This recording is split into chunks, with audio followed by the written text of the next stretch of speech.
एक बार संत ज्ञानेश्वर से एक महिला पूछने लगी, कहने लगी, भगवान ईश्वर बड़ा पक्षपाती है। वो पूछने लगे, कैसे भाई? बोले, एक तरह की साधना पद्धति अपनाने के बाद भी किसी को सिद्धियां दे देते, किसी को नहीं देते। संत ज्ञानेश्वर मुस्कुराने लगे, कहते देवी ईश्वर पक्षपाती नहीं, ये बात व्यक्ति की पात्रता पर निर्भर है। पात्रता होगी, अनुदान मिल जाएंगे। उन्होंने पलट के फिर प्रश्न किया, अगर पात्रता ही सब कुछ है तो भगवान की क्या खासियत है? संत ज्ञानेश्वर उस समय कुछ नहीं बोले, चले गए। दूसरे दिन उन्होंने एक सज्जन को उस देवी के पास भेजा। उन्होंने कहा, देवी आपके पास जो आभूषण है वो आप मुझे दे दीजिए। देवी ने सुना, एक डांट लगाई जोर से, कौन होते हो तुम मांगने वाले, क्यों दे दूँ तुमको? उन्होंने कहा, भाई आपको देने में क्या दिक्कत है? बोले, भाग जाओ।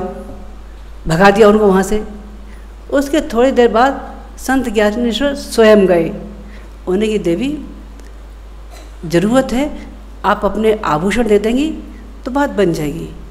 देवी ने कोई प्रश्न नहीं किया, अपने घर के जितने भी आभूषण थे वो ला के उठा के संत ज्ञानेश्वर के चरणों में रख दिए। संत ज्ञानेश्वर बोलने लगे, देवी अभी थोड़ी देर पहले जो सज्जन आए थे उनको आपने मना कर दिया, क्यों मना कर दिया? बोले, भगवान आप कैसी बात कर रहे हैं? जिस व्यक्ति को मैं जानती नहीं, जिसकी पात्रता पे भरोसा नहीं, उसको मैं आभूषण जैसी कीमती चीज़ क्यों दे देती? और बोले, मुझे क्यों दे दिया? बोले, आप पर तो मैं आँख बंद करके भरोसा कर सकती हूँ कि ये सही रास्ते पे जाने वाला है। संत ज्ञानेश्वर कहने लगे, देवी यही तुम्हारे प्रश्न का उत्तर है। जब पात्रता होती है तो अनुदान बिखरना शुरू हो जाते हैं। देने वाला अधिक सामर्थ्यवान है या लेने वाला अधिक सामर्थ्यवान है, ये उन दोनों की पात्रता पर निर्भर करता है। सूरज कितना ही प्रकाशवान क्यों न हो, लेकिन अगर दरवाजे खिड़कियाँ बंद है तब सूरज भला कर सकेगा? भला नहीं कर सकेगा।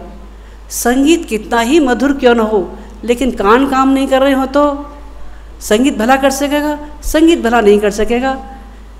कितने ही उपदेश अच्छे हों, कितनी ही अच्छी बातें हों, लेकिन आदमी का अगर दिमाग खराब है तो कुछ फ़ायदा होगा?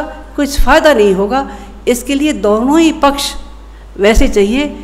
गुरु की सामर्थ्य और शिष्य की श्रद्धा दोनों ही फलीभूत होती हैं। शिष्य अपनी श्रद्धा से पत्थर में देवता और मिट्टी में गुरु पैदा कर लेते हैं।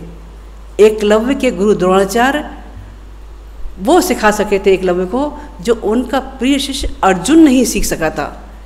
मीरा के पत्थर के गिरधर गोपाल उसका जहर का प्याला पी जाया करते थे, और रामकृष्ण परमहंस की काली अपने हाथों से अपने शिष्य को भोजन कराया करती थी। हम सब के लिए तो वो पत्थर की मूर्ति आज भी है, पत्थर के गिरधर गोपाल आज भी हैं। वो कहाँ हमारे साथ है? शिष्य की श्रद्धा और समर्पण ये सबसे ज़्यादा फलीभूत होता है। आध्यात्म की जितनी भी सफलता, जितनी भी चमत्कार है, वो सब श्रद्धा के ऊपर निर्भर है। श्रद्धा आदमी की जितनी प्रगाढ़ होगी उतने ही परिणाम अच्छे होते हुए चले जाएंगे। एक बार एक गांव में कुछ लोग आए, उन गांव में नदी बह रही थी, उनको जाना था पार। पार जाने के लिए थोड़ी देर खड़े रहे, नदी में बहाव तेज़ था। उन्हें देखा पार जाने को नदी भी नहीं है, वो नाव भी नहीं है। पास में एक पंडित जी बैठे थे, पूछने लगे, पंडित जी जाना बहुत ज़रूरी है, नदी में तेज़ बहाव है, नाव भी नहीं है, कैसे करें? उनकी, बेटा एक उपाय है। बोले, क्या उपाय है? उपाय ये है कि मेरे पास एक मंत्र है, मैं कान में बोल दूं और तुम बोलते हुए चले जाना, नदी पार हो जाओगे। बोले, अगर नहीं पार हुए तो आप ऐसा करना, हाथ पैर बांध के हमको यहीं पटक देना, पीछे वाले लोगों से कह देना हम डूबे तो इनको भी डूबो दो। उन्होंने कि अच्छा बताओ क्या मंत्र है? उनने कान में कुछ मंत्र कहा। मंत्र क्या कहा, ये सब आपके मन में भी खलबली होगी कि पता नहीं वो मंत्र क्या था। मंत्र कुछ नहीं था। उन्होंने कहा, राम नाम सच्चे मन से, सच्ची श्रद्धा से बोलते हुए निकल जाओ। उन सज्जन ने, जितने भी गांव के 2-3 लोग थे, उनने हाथ जोड़े, सच्चे मन से राम राम कहते हुए चल दिए और नदी के ऊपर चलते हुए पार हो गए आधा घंटे में। ये वो देखते रहे। वही एक मुसलमान भी खड़े थे, मुसलमान भाई, उन्होंने वो दौड़े दौड़े अपने मौलवी जी के पास गए कि मौलवी जी, हिंदुओं का मंत्र इतना करामाती कि वो नदी के ऊपर बिना नाव के चल गए, क्या हमारे पास कोई नहीं है? वो कहने लगे, अरे कौन बड़ी बात है, हमारे पास उनसे बड़ा मंत्र है। बोले आपके पास है? बोले अच्छा फिर बताइए। बोले अगर हम डूब गए तो आपके बताने पे? बोले नहीं डूबोगे भाई, विश्वास करो नहीं डूबोगे, और डूब जाए तो हमको डूबो जाना। उन्होंने कहा क्या? बोले सच्चे मन से खुदा खुदा कहो पार हो जाओगे। उनके साथ के जो लोग थे उन्हें भी सच्चे मन से खुदा खुदा कहा और आधा घंटे में वो भी नदी पार हो गए। उसके बाद एक सज्जन और बैठे थे। वो सज्जन कैसे थे? वो थे तिकड़मी। कैसे थे? जैसे हम और आप। उनके दिमाग में क्या चला?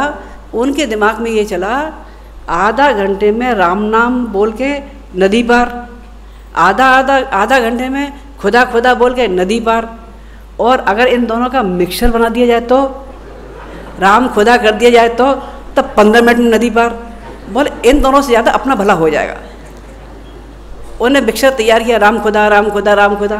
फिर उन्होंने कहा प्रयोग तो ठीक है, परिणाम भी इसके अच्छे होंगे, पर पहले प्रयोग कर लेना चाहिए कि ऐसा ना हो कि प्रयोग में दिक्कत हुई तो परेशानी हो।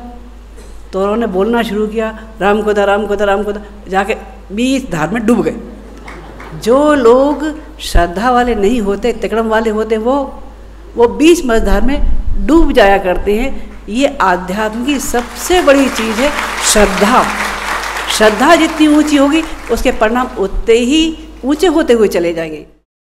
हमारे YouTube चैनल शांति कुंज वीडियो गायत्री परिवार को सब्सक्राइब करें एवं बेल आइकन जरूर दबाएं ताकि गायत्री परिवार की विभिन्न गतिविधियों की जानकारी आपको मिलती रहे।